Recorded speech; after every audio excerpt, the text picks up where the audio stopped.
So here we are back down on Wembley Way. The Capital One Cup final is over, and I don't know if you can hear those Sunderland fans.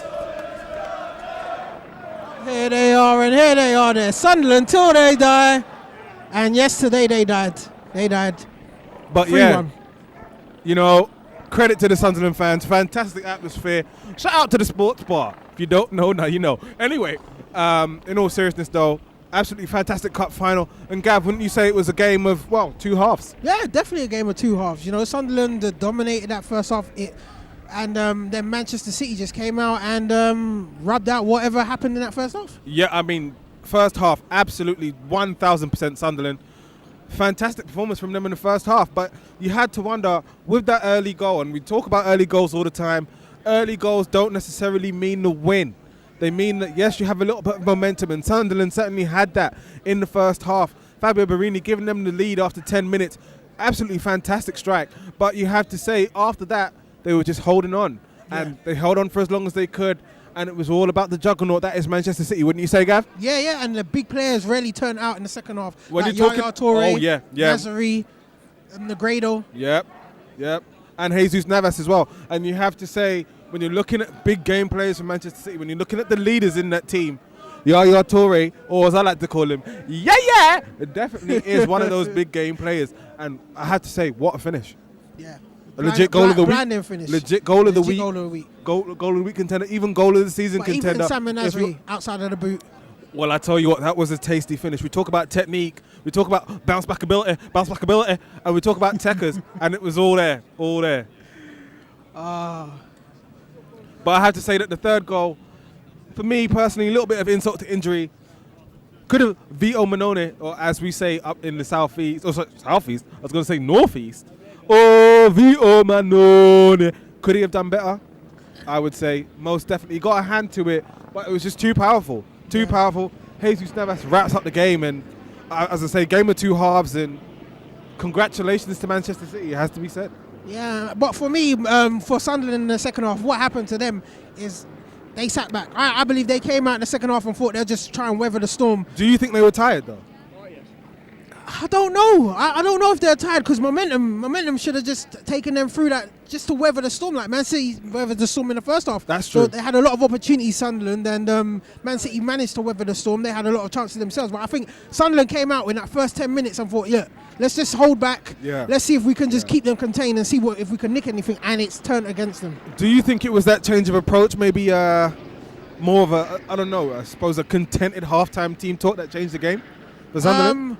I don't know. To be honest, I don't know. Whatever happened in that halftime team talk, it did affect them though. It did affect them. Yeah. And I have to say, Manuel Pellegrini, he got it spot on. I mean, the first half, you could honestly, if you were a City fan, if you were backing the favourites, you'd have to say it was abysmal. If you were betting on Betfair, like I should have been, no shouting out to bets or anything, but I have to say that if I was, you know, you'd have been very, very happy with the first half. As he put it. Yeah, that's what would have been my reaction. Totally to the first half. But second half, as I say, game of two halves, all entirely, for me, all Manchester City. And, you know, credit to Pellegrini. I think that's what, 1 out of 5 trophies he's supposed to win? Yeah, 1 out of 5 in 5 years, I think. In the bag. So, you know, well done to him, well done to his team. Well, and at least we know he's not getting sacked this season. well, no, maybe next season. We'll have to see. But, yeah, I mean, fantastic performance from Manchester City in the second half. For me, the substitutes made all the difference. Mm-hmm. And can they continue to ride the wave of momentum, Gabby? Yeah, what do you think? Is that part of a...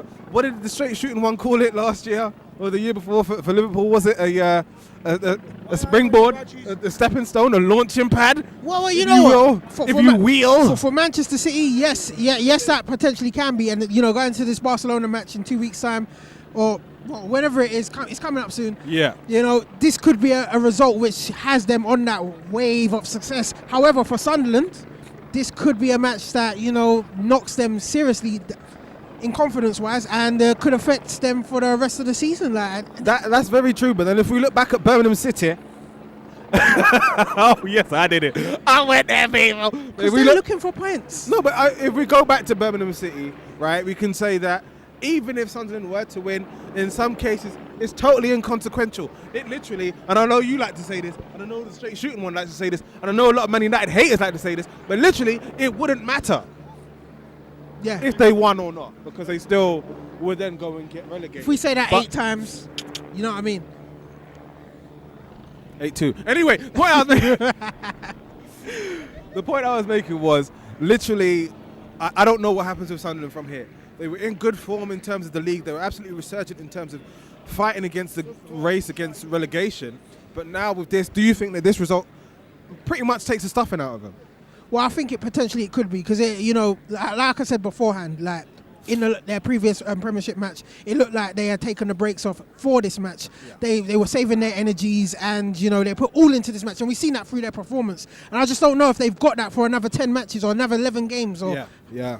I don't know. It's going to be a big ask, but, you know, it has to be said, the first half, definitely, they did the travelling fans proud. Mm-hmm. I mean, for all of you who weren't in the sports bar, which is most of you watching the video right now, I have to say, the fans are absolutely fantastic at halftime, jubilant. There was dancing. Yeah. There was even a little bit of a jig from yourself. Yeah. And it needs to be said, you know, at that point they really were doing them proud. But after that, second half, I don't know if it was a team talk. I don't know if it was the halftime origins. I don't even know if it was some Lucasade.